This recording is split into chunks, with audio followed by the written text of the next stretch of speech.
বন্ধুরা, আজ আমি বানিয়েছি চন্দ্রকলা মিষ্টি। এই মিষ্টিটা আমি কিভাবে বানালাম জানার জন্য আমরা প্রথম থেকে শেষ অবধি ভিডিওটা দেখতে থাকুন। বন্ধুরা, সবাইকে স্বাগত জানিয়ে আজকে আমি ভিডিও শুরু করছি। আজ আমি বানাবো চন্দ্রকলা মিষ্টি। চন্দ্রকলা মিষ্টির জন্য আমি কি নিয়েছি, গরুর দুধ নিয়েছি আর ময়দা নিয়েছি। এই দুধটা কিন্তু আগে থেকে আমি জাল দিয়ে অনেকটা মেরে নিয়েছি, আর বাকিটা আমি একদম শুকনো শুকনো করে ফিরসা তৈরি করে নেব। তার মধ্যে আমি দুধটা ঢেলে দিয়েছি, এটা জাল দিয়ে ভালো করে আমি শুকনো শুকনো ফিরসা তৈরি করে নেব। দুধটা কিন্তু আমি একদম শুকনো শুকনো করে ফিরসার মতো তৈরি করে নিয়েছি। এবারের উপর থেকে আমি একটু খোয়া ক্ষীর কুড়ে দেব।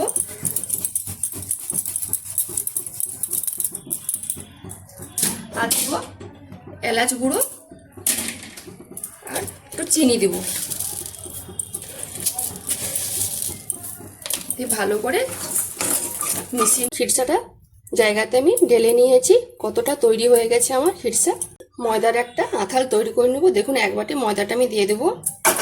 এর মধ্যে ঘি দেবো আমি 1 চামচ, আর একটু পরিমাণ মতো নুন আর চিনি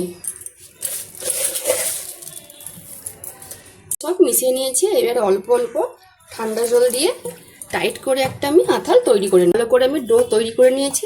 এবার এখান থেকে ছোট ছোট লেচি তৈরি করে নেব। ছোট ছোট লেচি সব তৈরি করে নিয়েছি। এবারে একটু ঘিয়ের মধ্যে ডুবিয়ে আমি বেলে নেব।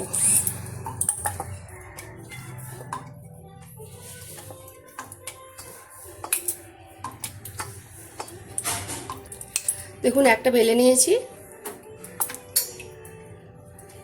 এইভাবে সবগুলো আমি বেলে নেব। একটা ছোট সাইজের বেলবেন আর একটা একটু বড় সাইজের আপনারা বেলবেন। কিন্তু সবগুলো বেলে নিয়েছি। এবারে আমি একটা কাঁচি নিয়ে নিব। কাঁচির মধ্যে একটা লেচি দিয়ে দেব।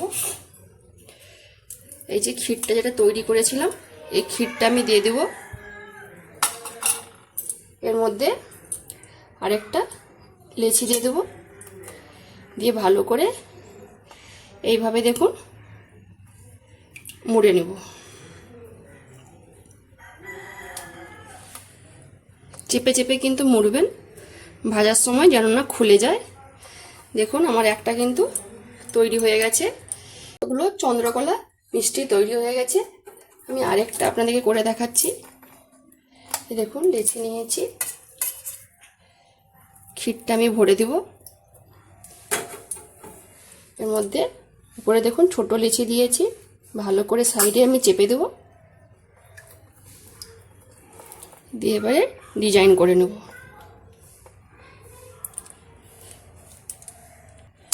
এই দেখুন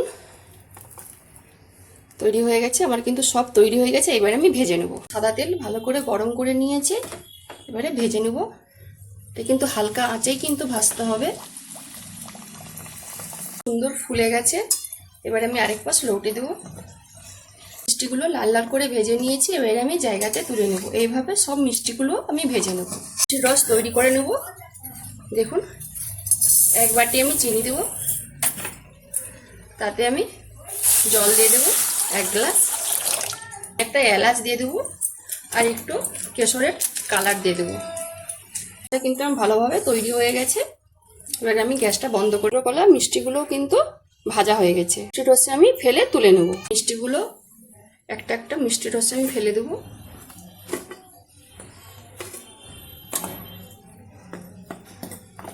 2-3 মিনিট আমি মিষ্টির রসে ডুবিয়ে রাখবো। ভালো করে কিন্তু মিষ্টির রস সব ঢুকে গেছে। এবারে আমি জায়গাতে তুলে নেব। এবারে সব চুবিয়ে আমি কিন্তু জায়গাতে তুলে নিয়েছি। দেখুন, প্লেটে কত সুন্দর করে আমি সাজিয়েও নিয়েছি। আর এই চন্দ্রকলা মিষ্টিটা কিন্তু খেতে অসাধারণ লাগে, কারণ ক্ষীর আছে বলে ভিতরে। এই মিষ্টিটা কিন্তু 7-8 দিন বাইরে আরামসে থেকে যায়, নষ্ট হয় না। যদি ভালো লেগে থাকে আজকের রেসিপিটা, তাহলে অবশ্যই একবার বাড়িতে বানিয়ে খাবেন আর আমাকে কমেন্টে জানাবেন। যেসব বন্ধুরা আমার রান্নার ভিডিও দেখতে পছন্দ করেন তারা আমার পেজটাকে লাইক, কমেন্ট, শেয়ার করবেন। যারা ইউটিউব চ্যানেল থেকে দেখছেন তারা সাবস্ক্রাইব করে পাশের ঘন্টাকে ক্লিক করবেন। সবাই ভালো থাকুন, সাবধানে থাকুন আর সুস্থ থাকুন।